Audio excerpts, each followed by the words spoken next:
24 tahun bro, 24 tahun lamanya sejak terakhir kali Cafu mengangkat trofi emas itu tinggi-tinggi di langit Yokohama pada tahun 2002.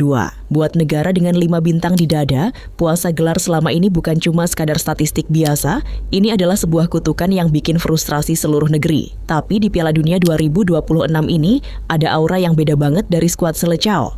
Skuad Brasil yang sekarang nggak cuma sekadar pamer Jogo Bonito yang indah dipandang, tapi gampang runtuh kalau kena mental. Enggak, kali ini mereka punya senjata rahasia di pinggir lapangan. Seorang kakek asal Italia dengan alis yang bisa naik sebelah dan aura ketenangan yang menular. Ya, siapa lagi kalau bukan Don Carlo Ancelotti. Di bawah tangan dinginnya, Brasil berubah dari sekadar kumpulan superstar egois menjadi sebuah mesin pembunuh berdarah dingin yang sangat efisien. Hari ini kita bakal bongkar habis-habisan gimana racikan jenius Ancelotti bakal diuji secara brutal di babak selanjutnya. Ini bukan laga biasa, ini adalah laga pembuktian sesungguhnya untuk mengakhiri kutukan 2 dekade. Kita skip aja gimana mulusnya perjalanan mereka ngelewatin fase grup, karena jujur aja, buat tim sekelas Brasil dengan kedalaman skuad sedahsyat itu, fase grup ibarat cuma pemanasan sebelum turnamen yang sebenarnya dimulai. Yang menarik buat dibahas justru waktu mereka ketemu Jepang di babak gugur pertama kemarin. Harus diakui, Samurai Biru ngasih perlawanan yang bikin senam jantung para fans Brasil. Pressing tinggi dan determinasi pemain Jepang sempat bikin lini tengah Brasil kerepotan banget di babak pertama. Jepang main sangat rapi, super disiplin, dan sukses ngunci ruang gerak sayap-sayap lincah Brasil. Tapi disitulah magisnya seorang Carlo Ancelotti kelihatan dengan sangat jelas. Dia nggak panik. Nggak ada tuh cerita pelatih teriak-teriak marah atau gerasa-gerusu di pinggir lapangan. Dia cuma naikin alisnya, ngelakuin sedikit penyesuaian taktik di ruang ganti saat turun minum, dan boom, Brasil langsung pegang kendali penuh di babak kedua. Jepang memang tangguh luar biasa, tapi mentalitas juara dan ketenangan yang ditanamkan Ancelotti sukses bikin Brasil keluar dari tekanan, mencetak gol penentu, dan ngamanin tiket ke babak selanjutnya tanpa harus buang-buang tenaga berlebih. Nah, sekarang kita masuk ke menu utama video ini. Lawan Brasil di babak selanjutnya ini benar-benar nggak bisa dipandang sebelah mata. Norwegia. Iya, kalian nggak salah dengar, Norwegia. Generasi emas bangsa Viking ini sekarang menjelma jadi kuda hitam paling menakutkan di turnamen. Mereka punya monster house goal di depan gawang bernama Erling Haaland dan pelayan kelas VIP di lini tengah bernama Martin Odegaard. Ini adalah ujian pertahanan sesungguhnya buat Brasil dan ujian taktik tingkat tinggi buat Don Carlo. Gimana cara menghentikan tim yang punya striker yang bisa cetak gol dari posisi mustahil sekalipun? Kalau kita bedah dari kacamata taktis, Ancelotti kemungkinan besar nggak akan main gegabah dengan menginstruksikan anak asuhnya melakukan full pressing gila-gilaan dari menit awal. Dia pelatih yang pragmatis dan tahu betul bahwa ngasih ruang kosong di belakang garis pertahanan sama aja ngasih tiket gratis buat Erling Haaland nyetak gol. Pemain sekelas Haaland cuma butuh 1,5 meter ruang kosong buat adu lari, dan kalau itu terjadi, jala gawang Alisson Becker dipastikan bakal robek. Oleh karena itu, formasi andalan asimetris khas Ancelotti bakal bertransformasi jadi blok pertahanan medium atau mid block yang sangat rapat saat Brasil kehilangan bola. Garis pertahanan Brasil yang dikawal oleh Gabriel Magalhaes dan Marquinhos nggak akan dibiarkan naik terlalu tinggi melewati garis tengah lapangan. Instruksinya jelas, tutup semua jalur lari Haaland ke belakang bek. Ancelotti sangat paham kalau Haaland itu tipe striker yang enggak terlalu nyaman kalau disuruh sering-sering turun ke bawah buat jemput bola atau main membelakangi gawang lawan dengan ruang sempit. Kalau suplai bola lambung dan umpan terobosannya dimatikan, monster ini bakal terisolasi dan ujung-ujungnya frustrasi sendiri. Marquinhos yang punya kecepatan dan fisik kuat bakal dikasih tugas khusus buat nempel ketat kemanapun Haaland bergerak di area sepertiga akhir. Tapi, buat matiin suplai bola ke Haaland, kuncinya ada di lini kedua.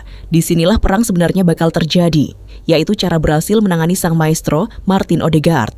Bruno Guimaraes dan Casemiro, atau siapapun yang dipasang Ancelotti sebagai pivot ganda nanti, punya tugas maha berat malam itu. Mereka nggak boleh ngasih ruang sedetik pun buat Odegaard ngangkat kepala, baca permainan, dan ngirim umpan mematikan. Kita kemungkinan besar bakal ngelihat skema penjagaan man-to-man yang situasional di area tengah pertahanan Brasil. Saat Odegaard pegang bola, satu gelandang bertahan Brasil harus langsung agresif nutup ruang tembak dan umpannya. Sementara pemain lain memotong jalur passing ke arah sayap. Meski begitu, Brasil di bawah komando Ancelotti tentu bukan cuma soal bertahan dan nunggu bola. Waktu terjadi transisi positif, alias momen saat Brasil berhasil merebut bola dari pemain Norwegia, disinilah kengerian Seleção yang sebenarnya bakal meledak. Kita tahu Norwegia adalah tim yang lumayan mengandalkan fisik dan suka menumpuk banyak pemain di tengah saat menyerang. Kelemahan terbesar mereka ada di transisi kembali ke bertahan, terutama di sektor sayap yang sering telat turun. Ancelotti pasti udah nyiapin skenario serangan balik kilat yang mematikan lewat kecepatan Vinicius Junior di sayap kiri kiri dan pergerakan cerdas Ryan atau Endrick di kanan. Koneksi Ancelotti dengan para pemain ini jadi keuntungan yang masif banget. Ancelotti bakal membebaskan Vini buat mengisolasi bek kanan Norwegia dalam situasi 1 lawan 1, sebuah situasi di mana Vini nyaris mustahil dihentikan. Sementara itu Mateus Cunha yang dipasang sebagai ujung tombak bakal bertugas menjadi tembok pantul, sekaligus menarik perhatian dua bek tengah Norwegia. Yang rajin membuka ruang ini bakal ngasih celah buat second line atau lini kedua Brazil, seperti Lucas Paqueta, untuk merangsek masuk ke kotak penalti dan melepaskan tembakan kejutan. Satu hal lagi yang bikin Brasil versi Ancelotti ini sangat spesial dan susah ditebak adalah fleksibilitas serangan mereka. Kalau Norwegia memutuskan buat main bertahan total, parkir bus berlapis, dan nutup semua ruang di tengah, Brasil nggak akan kehabisan akal.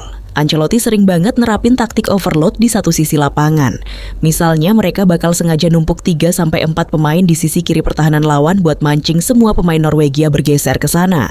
Begitu ruang di sisi sebaliknya terbuka lebar, dengan satu umpan silang atau diagonal pas panjang yang akurat, bola dipindah ke sisi kanan yang kosong melompong.